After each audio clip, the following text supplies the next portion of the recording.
Muchos problemas relacionados con la retribución variable aparecen no en el momento en el que se tiene que pagar ese bonus, sino mucho antes, incluso antes de que se haya devengado, porque hay errores muy concretos que repiten muchas empresas de todos los tamaños. El problema no suele ser la intención de la empresa, sino la forma en la que se estructuran los criterios del incentivo. Por ejemplo, un bonus condicionado a resultados globales sin claridad en el peso individual puede llevar a situaciones en las que el trabajador o el directivo haya cumplido con sus objetivos, haya devengado en la parte que a él le corresponde de desempeño esa retribución variable y en cambio en la práctica haya elementos que distorsionen ese resultado. ¿Por qué? Pues porque se suele condicionar a resultados de negocio, al EBITDA, o incluso a otros componentes corporativos que no dependen del desempeño individual del trabajador. El resultado en ese tipo de casos es que aunque la persona cumpla, finalmente el incentivo pues depende de factores que no controla y que por lo tanto pues desincentivan realmente la productividad del trabajador. En otras ocasiones hay una falta de definición del criterio de medición. Muchas veces nos encontramos en la propia redacción del bonus o del variable terminología o expresiones excesivamente genéricas, como por ejemplo pues cumplimiento de objetivos estratégicos o por ejemplo pues contribución al negocio o está vinculado a un desempeño global satisfactorio. Son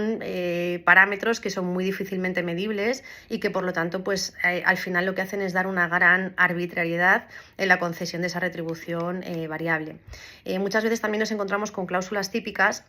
donde precisamente lo que se recoge es esa ambigüedad, ¿no?, en la redacción. Por ejemplo, bueno, pues os voy a leer una cláusula muy típica que de hecho yo en la práctica he visto pues en la mayor parte de las empresas con las que he trabajado, es bastante habitual. Y os la voy a leer para que entendáis un poco los conceptos y la generalidad en la redacción. La cláusula es: el devengo del bonus quedará condicionado a la evaluación global del desempeño del empleado, que es algo evidentemente muy genérico, y a la consecución de los objetivos de la compañía, pudiendo la empresa determinar discrecionalmente el grado de cumplimiento de los mismos. Al final, el problema que generan este tipo de cláusulas es que si no tenemos unos objetivos claramente determinados, nos vamos a ver en la obligación de pagar el 100% del variable, porque no vamos a tener posibilidad de justificar o de discutir las razones por las cuales no se han cumplido esos objetivos, pero a la inversa también yo creo que es un sistema bastante perverso, ¿no?, porque la persona tampoco tiene claro realmente cuáles son las condiciones que se tienen que dar en concreto para que finalmente pues, pueda ser elegible para esa percepción, ¿no?, de ese incentivo. Por lo tanto, al final, lo que tendríamos que intentar es dotar a todas estas redacciones de una mayor previsibilidad, de una mayor concreción,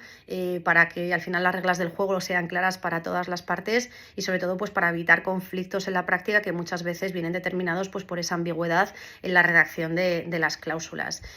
Por lo tanto, es importante tener en cuenta que cuando los sistemas de retribución variable no definen los criterios de devengo con exactitud, pues no solamente podemos, como digo, generar un conflicto interno, sino que al final pues, el propio sistema pierde coherencia en sí mismo.